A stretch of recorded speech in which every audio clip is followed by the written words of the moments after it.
各位讀者，大家好，我哋係佛教部風法師紀念中學嘅小作家思怡，我係中四務班譚曉峰同學，我係中五班余海晴同學。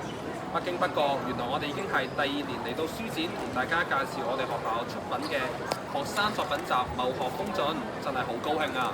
我記得謀學風進嘅創立，除咗係為咗收錄我校近年學生優秀嘅中文、英文寫作以及視覺藝術作品外，更加係為咗展現同學豐碩嘅學習成果，等同學之間得以砥礪之初，見賢思齊。同時，希望同各位分享我哋嘅作品同埋創作嘅心路歷程，感受一下做作家嘅滋味。我哋謀風嘅小作家們透過真摯嘅文字，分享對人生嘅感悟同埋心中所思，字裏行間透露對生命嘅讚頌，意味盡永。盼望借呢個機會可以同各位讀者彼此啟發，希望能夠喺大家心中播下美善嘅種子。首先，等我哋分別有請中四務班陳希陽、中五丁班吳偉軒同學就佢哋嘅中文作品為我哋作分享。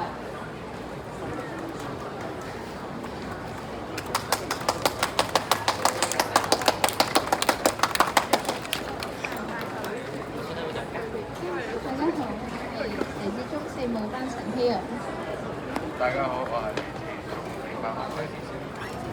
首先，得知我嘅作品被錄入我校嘅作品集入邊，我感到十分驚訝啦，亦十分榮幸有機會嚟分享我嘅作品啦。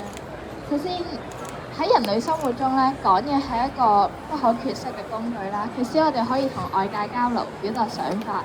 但係學習語言嚟單單咁講出自己想表達嘅句子咧，又唔代表係真係學識講嘢嘅。自幼而大咧，聽過好多嘢啦，亦嘗試過運用喺自己想表達嘅句子當中。逐漸長大啦，聽嘅嘢多咗，自然會有更加唔同嘅諗法。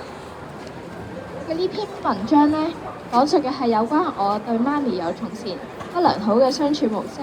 自一次出門嘅經歷之後咧，使我發現咗自己極為惡劣嘅態度同埋耐性，無禮咁樣對佢大呼小叫，覺得希望媽咪以神速完美咁樣完成所有要做嘅嘢，最好唔好影響到我啦。但係可惜，其實每個人都會犯錯。當我喺一時疏忽唔記得帶嘢嘅時候，媽咪卻以包容同埋體諒嘅心態咁樣叫我冇事嘅，你可以去攞返。最後我認識到我自己嘅意識到嘅錯誤啦，跟住改變咗心態，亦作出咗改正。正語只由正見同正思維嘅引導，講出正直清正嘅言語。一次佛學堂，當講到有關法性道嘅正語時候，我諗起自己上次嘅不當言辭，可能真係喺無意中帶俾別人嘅傷害。喺朋輩當中，我時常會發現佢哋對其他人嘅態度亦都不太友好，經常對佢惡言相向，自以為呢啲只係好平常，冇任何問題。佢誰不知跟風人多咗，成個社會風氣就會變得越嚟越差。因此，我就想藉作文嘅機會，透過文字表達出自己嘅過程之間嘅心路歷程。期間感謝施主媽媽再次俾機會同埋俾好多建議我，同埋亦真係成為咗我嘅好榜樣。希望各位讀者讀完之後可以身同感受同埋理解，及嘗試反思一下自己有冇好似我咁樣犯下咗好多錯誤，帶俾人哋傷害。希望各位都可以尋找到自己嘅心靈導師，並成為更好嘅人。咁你呢？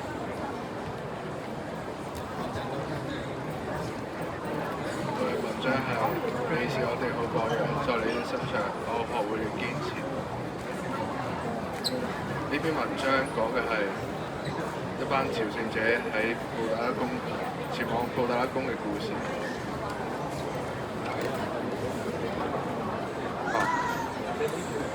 因為我嘅性格係比較敢於挑戰嘅，而學會堅持咧係好重要嘅一點。如果唔可以學會堅持咧，咁我面對困難都唔會挑戰成功。一次偶然嘅機會，我睇到關於朝聖者嘅紀錄片，佢哋遇到困難時嘅堅持，對信仰嘅堅定，令我有好大嘅感動。我便將佢哋記錄咗落嚟。喺寫作過程中，我遇到的困難係對佛學的知識不足夠，一啲觀點唔係好明。於是我請教咗佛學科嘅李老師，佢仔細咁解答咗我嘅問題，好感激老師對我嘅幫助。得知自己嘅文章被選中出版，我心情非常開心，同時非常激動。好感謝學校俾我一次機會，令渺小嘅我都可以喺巨大嘅文壇上面留低啲足跡。我想借住呢篇文章講俾大家聽，喺人生路上雖然有好多困難，但只要我哋堅持信念，不斷向前邁進，咁我哋一定會關關難過關關過，事事難成事事成。就好似平常學習一樣，必須堅持溫習，不斷鞏固知識，考試時先可以如願得獎。我講完啦。多謝大家。多謝你。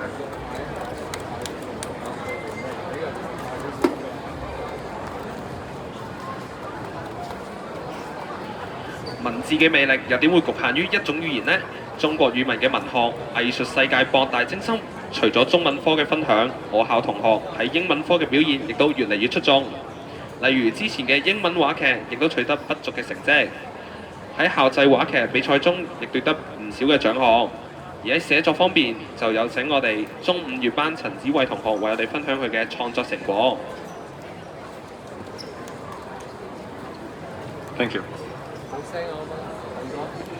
Hello everyone, I'm Julian. First things first, I'd like to express how honored I am to be able to be included in this collection.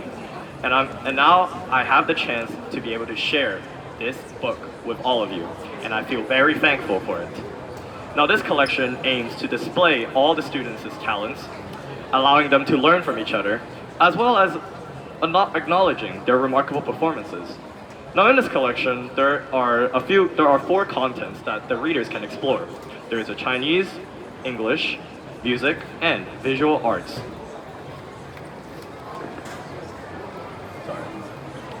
First, I'd like to talk about the English content. Now, the readers in this English content are able to see what us students have learned throughout our English lessons. This includes the different text types like letters, postcards, or writing a review, a variety of writing styles that we have discovered during lessons, as well as covering daily life topics like social issues, describing events, or experiences. Overall, the readers are able to see how us schoolmates, us students, are able to improve our natural skills in English, particularly through writing. I would like to highlight a few examples. First, let me humbly introduce my topic, my piece of work. My work is about sharing an experience as a waiter. Now, upon writing this, I felt it was pretty interesting, yet challenging, because as someone who has never worked as a waiter before, because I'm a student, it was not an easy task to imagine these scenarios or situations that an ordinary waiter would ever come across. So it was quite hard at first, but with time and effort, I have been able to overcome these challenges, and it became a cakewalk. So I feel like after writing it, I feel like my imaginary skills have improved drastically, and I'd like to thank the teachers who had guided me and allowed me or have told me to write this experience. The second work I'd like to bring up as an example is Leung Cho Kong's postcard, who is not here at the moment, but I feel like his postcard is definitely worth mentioning because it's really good. Now, in his postcard, he vividly describes his experiences on a trip. And in this experience, in his description, he's showcased his wide range of vocabulary, as well as showing how to properly write a postcard. I feel like this is really important because writing a postcard to a friend is quite common still, and I feel like the readers or students or the younger audiences should take this as an education experience and read this postcard. But other than that, I feel like it's very entertaining to read, and I recommend the readers to have a look at it. The third and the last work I'd like to bring up as an example is Lau Ka-ying's letter to an editor, which is about building an amusement park. Now, in this letter, he's able to demonstrate how to appropriately write a letter to an editor, which I feel like this part is actually very useful, especially for DSE examiners, which you have to see and look at the examples of how to write a postcard. How to write a letter to an editor in order to get higher marks in DSE. And in this letter, it's very creative. I think Lau Kai-ying has showed off her creativity through introducing the theme of the theme park, which is dinosaurs, as well as suggesting really eye-catching ideas. Similar to the last postcard, it is very interesting to read, and I also advise the readers to have a look at it. Now, I would like to talk about let me briefly introduce the other contents. I recommend the readers to explore these different kinds of works by our fellow schoolmates. The Chinese content, which mentioned earlier, had a lot of very interesting content to explore and a lot of pieces to read.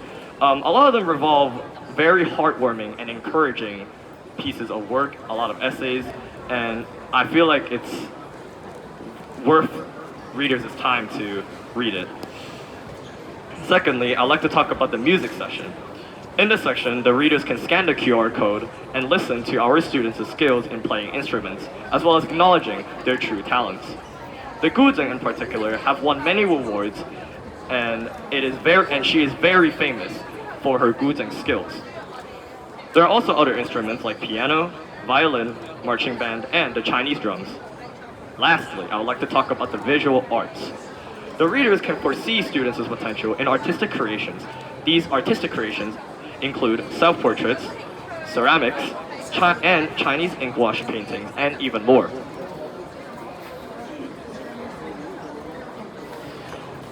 Finally, I hope this encourages all of you to have a look at our book, which is for sale at our booth right now. Your support will be able to encourage us to excel and create more pieces of work. Thank you so much for listening, and now I will pass the time to the visual arts students.